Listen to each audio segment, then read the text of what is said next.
الحمدللہ رب العالمین والصلاة والسلام علی خاتم النبیین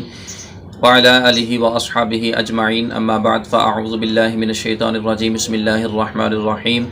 ناظرین، آج کا ہمارا درس شریعت احکام زکوٰۃ کے متعلق ایک نہایت ہی اہم مسئلے کے بارے میں صراحت کرنا ہے۔ مسئلہ یہ ہے کہ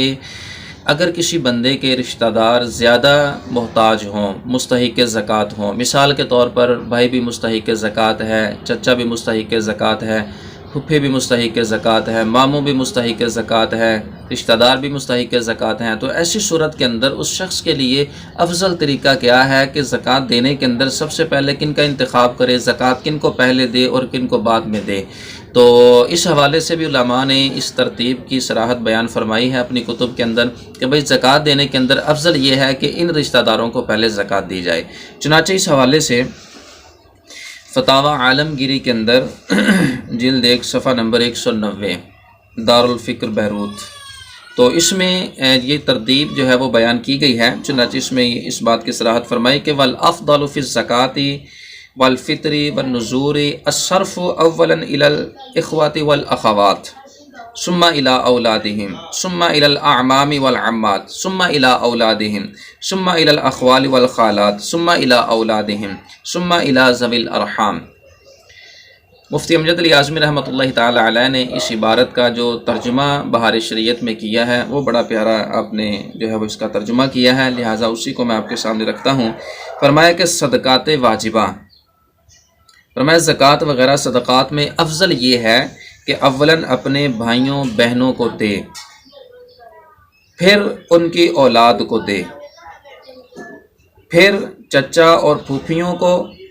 پھر ان کی اولاد کو، پھر ماموں اور خالہ کو، پھر ان کی اولاد کو، پھر ذوی الارحام کو یعنی رشتہ داروں کو، اور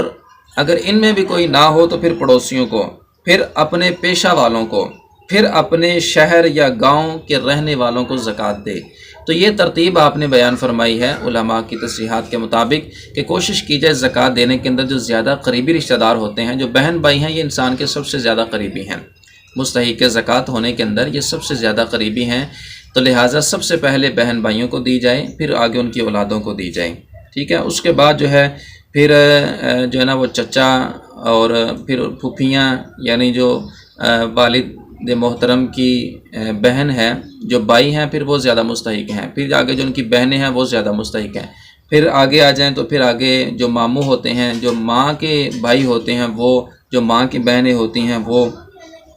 تو اس انداز کے ساتھ پھر ان کے بعد بقیہ رشتہ داروں کی باری آتی ہے۔ تو اسی ترتیب کے ساتھ کوشش کی جائے کہ اپنے مال کی زکوٰۃ دی جائے اور اس افضل طریقے کے مطابق عمل کیا جائے۔ اگر کوئی شخص اس کا برخلاف بھی کرتا ہے اور کسی مستحق زکوٰۃ کو زکوٰۃ دے دیتا ہے تو زکوٰۃ اس کی ادا ہو جائے گی۔ زکوٰۃ کی ادائیگی کے اندر کوئی شک، کوئی شبہ نہیں ہے کہ اس بندے نے اس ترتیب پہ عمل نہیں کیا تو اس کی زکوٰۃ ادا نہ ہو، ایسی بات نہیں ہے، بلکہ اس کی زکوٰۃ ادا ہو جائے گی۔ یہ ایک افضل ترتیب ہے، افضل طریقہ ہے کہ اس کے مطابق عمل کر لیا جائے تو اس میں ثواب زیادہ ہے۔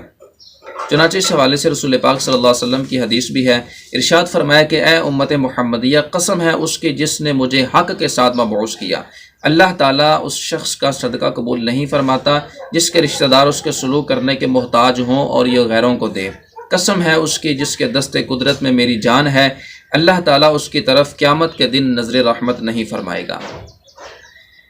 لہٰذا اس حدیث شریف سے بھی ہمیں یہ بات معلوم ہوتی ہے اور ہمیں اس چیز کی طرف رہنمائی ملتی ہے کہ کوشش کی جائے کہ صدقہ جو ہے وہ اپنے رشتہ داروں کو اور قریبیوں کو دیا جائے، اور اگر ان میں کوئی نہ ہو تو پھر بقیہ کو دیا جائے۔ اللہ تعالی ہمیں شریعت مطہرہ کے مطابق عمل کی توفیق عطا فرمائے، آمین بجاہ النبی الامین صلی اللہ علیہ وسلم۔